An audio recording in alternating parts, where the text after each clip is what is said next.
And we're live. And we're live. All right. Hello, everyone, and welcome to this week's Community Questions with the National Association of Sales Professionals. Got a fun question for you today, more directed towards sales leadership. So if you have not already, please click the link above and join NASP to take our complimentary seller style assessment, as well as take advantage of a sales coaching call while spots last. So this week's question on July 2nd, looking forward to July 4th here and getting a few days off. This week's question is, how do I lead my sales team to consistent performance? Obviously in sales, if you're in sales, you know that there's a lot of this, right? A lot of yo-yo performance, a lot of, oh no, my pipeline's empty. I make a lot of prospecting calls and get the leads up, start making some sales, and then I'm busy making the sales and talking with my new clients, and I'm forgetting to do my prospecting and sales go down.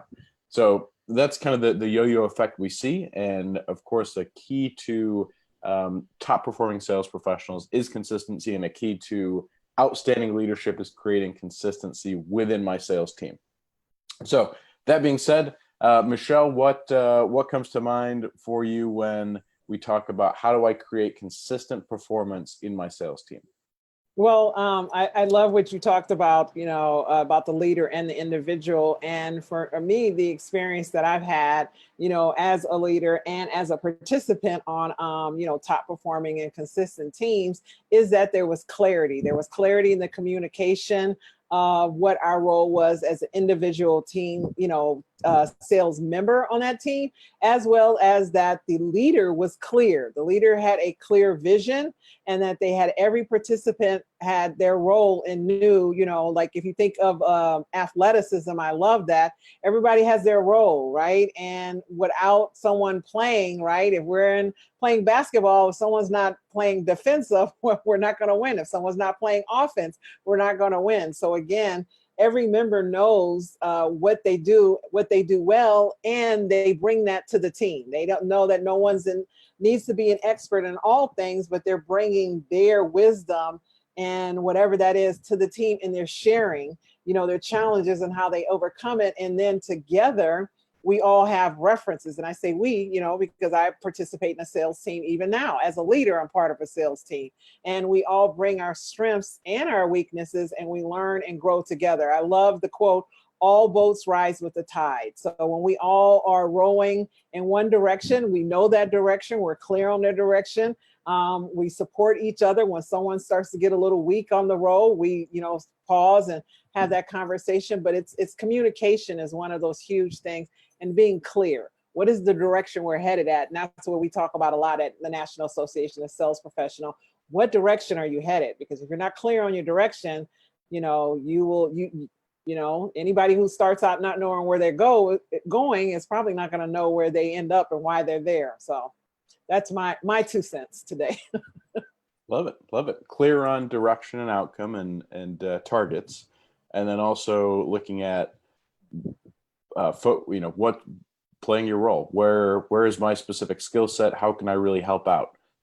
Some people are better at prospecting. Some people are better at presenting. Some people are better at in-person presentations from stage. Some people are better in the boardroom. So I love that.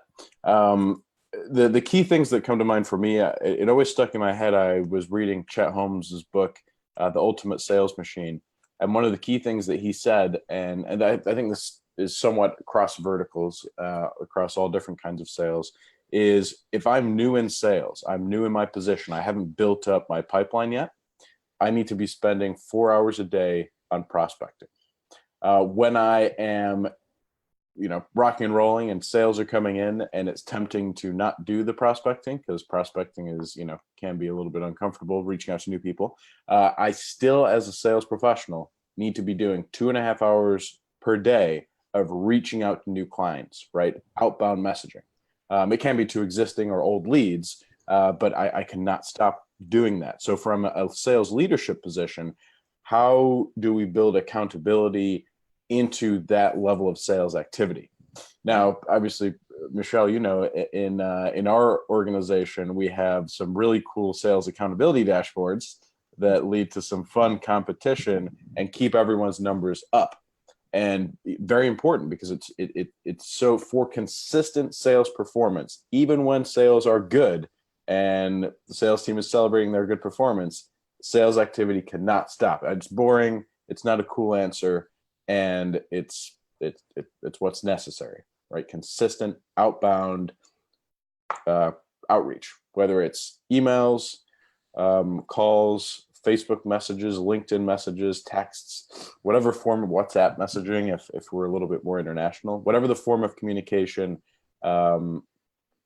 daily consistency and absolutely weekly consistency are the most important things in sales. So in sales leadership, how do we incentivize and make it fun? And you know, competition within the team. That can be a great way to do it. And then also, you know, incentivizing the winner of the week, the winner of the month, the winner of the quarter, the winner of the year, not in terms of total sales. Now, that not to say obviously that's something that to be rewarded as well, and also to reward activity, so that unconsciously the team is motivated to do both, to do the activity and to get the success. Now, if you're just getting the success without the activity, then you get the success award, but you don't get the activity award, and that's okay, I suppose.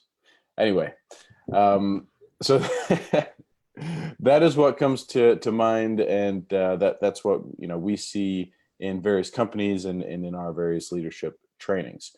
Anything else you would add, Michelle, before we wrap up for this week? No, absolutely. I totally agree that prospecting is huge. One of the things that I love the most about prospecting is build up your confidence, right? And initially when you join or you onboard on something new, your confidence is low. It might be high because you believed when you got the job, but as soon as you go out there and start facing that new client and going into an arena that you've never been in, our natural propensity is to start to feel kind of weird, right? So having that confidence and that communication on the team so that I can go talk to the more seasoned reps or the reps who are doing exceptionally well, or there's an open door policy with my leader so that I can know that this is all part of it, and you know, just keep pushing forward, and before you know it, it's like you said, you're going to go from that 4 hours to that maintenance.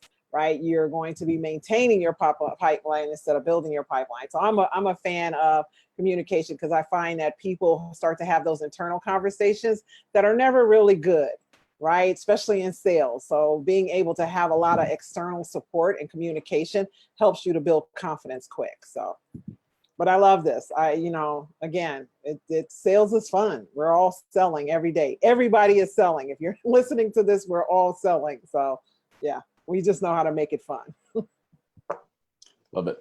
How do I create consistent performance in my sales team? So fantastic. Love the question this week. Definitely a fun one to answer. Again, if you have not yet joined the association, the link is in the description above. Go ahead and click it and take advantage of all the complimentary and other membership benefits. Have a fantastic week, everyone. Enjoy July 4th. Holiday time. Yes, happy 4th. Do some celebrating, some fireworks, maybe even alcoholic beverage or two, and have a fantastic weekend. See you next week, everyone. Bye.